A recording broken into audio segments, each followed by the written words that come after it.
Hello everyone, welcome to my channel. आज बात करते हैं कि हमको जिम जाना चाहिए, एक्सरसाइज करनी चाहिए, तो क्यों करनी चाहिए। देखो, आज हम सबकी ना बहुत ही ज्यादा हेक्टिक लाइफस्टाइल है। अभी हम 9 to 5 की जॉब करते हैं, उसके बाद आते हैं, थक जाते हैं। सारे दिन का अगर आप एक्टिविटी लेवल्स देखोगे ना तो बहुत कम है सबका। बहुत सारे लोग एक चेयर में बैठकर लैपटॉप पे काम करते हैं सारा दिन। तो आपकी बॉडी को जो एक्टिविटी चाहिए वो उसको मिल नहीं रही है। पहले के ज़माने में जब इतने कॉर्पोरेट्स में हम जॉब नहीं करते थे, लोग काफ़ी फिजिकल एक्टिविटी करते थे। विलेजेस में आप देखो तो आज भी लोग सुबह से शाम तक कुछ ना कुछ करते हैं। आज हमारे पास इतने मोड ऑफ ट्रांसपोर्टेशन है, इतनी एमिनिटीज़ हैं कि हम लेजी होते जा रहे हैं। आप एक क्लिक में स्विगी या जोमेटो से कुछ भी ऑर्डर कर लेते हो, बट आप लेने नहीं जाते हो। ब्लिंकिट से 10 मिनट में आप ग्रोसरी ऑर्डर कर लेते हो। ये छोटी छोटी चीजें ही बहाना होती थी हमारी फिजिकल एक्टिविटी का, जो अभी एकदम खत्म हो गया है। तो हमको क्या करना है? तो हमको अपनी लाइफ में कोई ना कोई फिजिकल एक्टिविटी इन्वॉल्व करना है, क्योंकि अगर आप फिजिकल एक्टिविटी करोगे नहीं ना तो आपकी बॉडी को समझ में ही नहीं आएगा कि आप जो खाना खा रहे हो उसका करे क्या, और वो फैट स्टोर करती जा रही है आपकी बॉडी में। देखो, 30 साल के बाद ना सारे मेल और फीमेल्स बहुत ड्रास्टिकली अपना मसल लूज करना स्टार्ट करते हैं। जैसे जैसे एज बढ़ती जाती है वैसे वैसे मसल्स हमारे वीक होते जाते हैं। इसी का रीजन है कि आज बहुत सारे लोगों को पैरों में दर्द, नी ऑपरेशंस हो रहे हैं बहुत, बिकॉज कहीं ना कहीं आपकी मसल्स आपकी बॉडी को होल्ड नहीं कर पा रहा है, वो टाइम के साथ वीक होता जा रहा है। अब इसको ना ओवरऑल समझते हैं। देखो, सबसे पहले तो आपको स्टार्ट करना है कोई ना कोई physical activity, be it gym, be it yoga, आप साइकिलिंग करो, आप स्विमिंग करो, कुछ तो करो जो आपकी बॉडी का मेटाबॉलिज्म बूस्ट करे।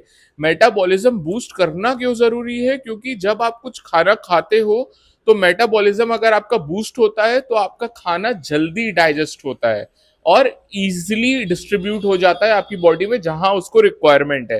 देखो, अगर हम अपनी बॉडी से कुछ काम नहीं करवाएंगे तो जब हम खाना खाएंगे तो वो उसको जो चीजें टूटेंगी नहीं तो रिपेयर कहाँ से होगा? तो खाना सारा फैट में कन्वर्ट हो जाएगा। बहुत सारे लोग आपने देखा होगा बहुत हेल्दी होते हैं बट उनको भूख नहीं लगती है। वो खाना ज्यादा नहीं खाते, बोलते हैं हम खाना तो ज्यादा खाते नहीं फिर भी हम बहुत मोटे हैं।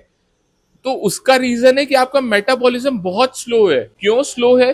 क्योंकि आपकी फिजिकल एक्टिविटी लेवल्स बहुत कम है। आपका खाना आपकी बॉडी टू बॉडी के हिसाब से उसको यूज करती है। से फॉर एग्जाम्पल, मैं जिम करता हूं, मैं वर्कआउट करता हूं, बहुत इंटेंस करता हूं, 1-1.5 घंटे दिन में करता हूं वर्कआउट। तो जब मैं कुछ खाता हूं तो मेरी बॉडी खाने को ब्रेक डाउन करती है अलग अलग चीजों में, उसके साथ वो मेरे जो मसल रिपेयर करना है, मेरी बॉडी में जो चीजें मैंने ब्रेक करी हैं ड्यूरिंग माय फिजिकल एक्टिविटी, वो उसको रिपेयर करने में लगा देती है। अब चलो एक और एग्जांपल लेते हैं। हमारी इंडियन डाइट क्या है? एक रोटी, सब्जी, चावल, दाल। ये डाइट पूरी फुल ऑफ कार्ब्स है। ये डाइट एक लेबर के लिए बहुत अच्छी है। क्यों? क्योंकि वो सारा दिन फिजिकल एक्टिविटी करता है। आपने देखा है कि कोई वर्कर है वो उसका पेट निकला है बहुत ज्यादा? नहीं देखा होगा। क्यों? क्योंकि वो फिजिकल एक्टिविटी कर रहा है। वो जो भी खा रहा है उसकी बॉडी हर चीज को रिपेयर करने में यूज कर ले रही है वो। बट हम तो ऐसा करते नहीं है। तो हमको सबसे पहले कोई ना कोई फिजिकल एक्टिविटी चूज करनी है। एक ये बेसिक मंत्र ऑफ हेल्दी लाइफस्टाइल है। मैं कोई पर्सनल सजेशन नहीं है, बट आई वुड सजेस्ट कि स्ट्रेंथ ट्रेनिंग तो सबको करनी चाहिए। उसका रीजन मैंने बताया पीछे कि आप जैसे जैसे आपकी एज बढ़ती है आपका मसल लॉस होता जाता है, तो आपको उसको बिल्ड करना है। The ideal suggestion of protein intake is कि आप वेट पर ग्राम प्रोटीन खाना चाहिए। फॉर एग्जांपल, आप 70 kgs के हो तो आपको 70 ग्राम्स प्रोटीन तो कंज्यूम करना ही चाहिए आपके मसल्स को इंटैक्ट रखने के लिए, कि वो लूज नहीं हो। ये सॉल्यूशन लॉन्ग टर्म सस्टेनेबल नहीं है, उसको और गेन करना है ना, क्योंकि कैसे भी आइडियल सिनेरियो में आप हर दिन प्रोटीन कंज्यूम नहीं कर पाओगे। अगर सब कर रहे होते तो फिर किसी को कोई मसल लॉस का प्रॉब्लम होता ही नहीं। तो आपको क्या करना है? आपको स्ट्रेंथ ट्रेनिंग करनी है। जब आप स्ट्रेंथ ट्रेनिंग करोगे तो आप प्रोटीन इंटेक भी अपना अच्छा रखोगे, एडिक्वेट रखोगे, और आपका मसल लूज तो होना छोड़ो, वो ग्रो होगा। जितना मसल आप 50-55 तक ग्रो करते हो ना, उतना आपको 60-70s में आपकी हेल्थ को सपोर्ट करता है।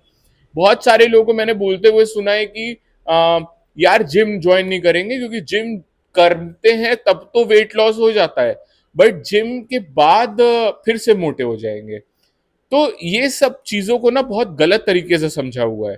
देखो, जब भी आप एक्सरसाइज करते हो, मैंने क्या बताया कि आपका मेटाबॉलिज्म बूस्ट होता है, आपको भूख ज्यादा लगेगी, आप ज्यादा खाओगे, हेल्दी खाओगे, प्रोटीन कंटेंट अपनी डाइट में बढ़ाओगे। बट जब आप जिम छोड़ देते हो तो इट्स ऑल अबाउट माइंडसेट। आपका माइंडसेट ऐसा हो जाता है कि यार अब तो मैं जिम नहीं कर रहा हूं, तो अब तो मैं कुछ भी खा सकता हूं। पूरा गेम कैलोरीज डेफिसिट और एक्सेस का है। जब आप जिम करते हो तो आपका माइंडसेट ऐसा हो जाता है कि यार मेरे को ज्यादा नहीं खाना है, डीप फ्राइड नहीं खाना है, मेरे को बाहर का अनहेल्दी नहीं खाना है, जंक फूड नहीं खाना है। बट जब भी आप जिम छोड़ देते हो तो आपको लगता है अब तो मैं जिम कर नहीं रहा हूं। ये चीज बहुत प्रॉब्लम करती है।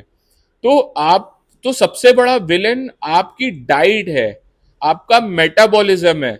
आप देखो, ऐसा मत सोचो कि आप 10 दिन जिम करोगे या 10 महीने जिम करोगे या 1 साल 2 साल जिम करोगे और आपका वेट कम हो जाएगा, उसके बाद आप सब छोड़ दोगे।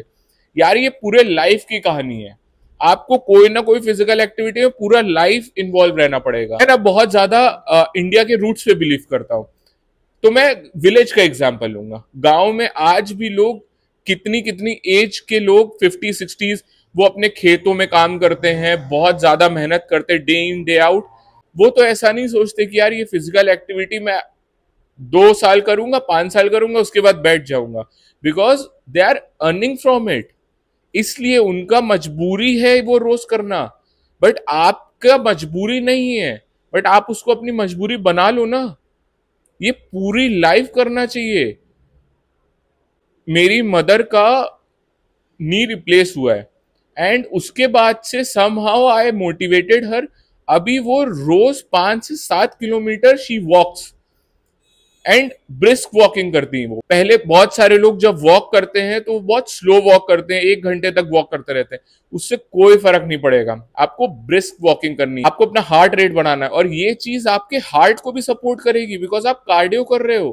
कार्डियो का मतलब क्या होता है? हार्ट की एक्सरसाइज।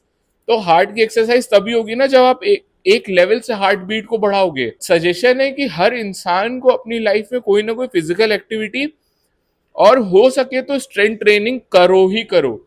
बहुत सारे लोग सोचते हैं कि मैं स्ट्रेंथ ट्रेनिंग नहीं, मैं सिर्फ कार्डियो करूंगा, स्ट्रेंथ ट्रेनिंग नहीं करूंगा, उससे मेरा मसल बिल्ड हो जाएगा, स्पेशली लड़कियां। तो ऐसा नहीं होता है। बहुत मिसकंसेप्शन में जी रहे हो। बहुत साल आप करते रहोगे ना, तभी भी आपके अंदर टेस्टोस्टेरोन नहीं है, लड़कियों के अंदर स्पेशली, जिससे मसल बिल्ड हो सके। जब आप स्ट्रेंथ ट्रेनिंग करते हो तो 24 to 48 आवर्स तक आपका मसल, आपका फैट बर्न होता रहता है विदाउट एनी फिजिकल एक्टिविटी। मतलब आपने आज अगर इंटेंस वर्कआउट किया तो अब 24 to 48 आवर्स आपकी बॉडी फैट को बर्न करती रहेगी। Please, it's a humble request, सब लोग, स्पेशली मिडिल एज लोग एंड 40 to 50s वाले लोग, 50 to 60s वाले लोग, इवन कोई ना कोई फिजिकल एक्टिविटी अपने लाइफ में, अपने डे टू डे दिन में इंक्लूड करो, आपके हेल्दी फ्यूचर के लिए। Because you love your family, तो आपको ये अपनी फैमिली के लिए करना चाहिए। बिकॉज कोई भी नहीं चाहता है कि हम एक एज के बाद हम चल नहीं पा रहे हैं, हमको चलने में प्रॉब्लम हो रहा है, हमारे पैरों में दर्द है, हमारे शरीर में दर्द है। तो ये सब चीजों से बचने का कोशिश तो कर सकते हैं। हमें नहीं पता कि कल क्या होगा, बट क्या उसकी वजह से हम आज की कोशिश छोड़ देंगे? तो कोई भी ये मत सोचो कि हम कितना दिन कर पाएंगे या कितना लंबा टाइम तक एक्सरसाइज कर पाएंगे। अरे स्टार्ट करो। एक बार आपने स्टार्ट किया ना, you will gonna love your transformation. फिर there is no going back. आप चाह के भी नहीं छोड़ पाओगे, उसको एंजॉय करने लगोगे, क्योंकि वो आपके डे टू डे का बेसिक नेसेसिटी बन जाएगा। समझ में आया तो लाइक करिए, कमेंट करिए एंड सब्सक्राइब करिए मेरा चैनल। Thank you.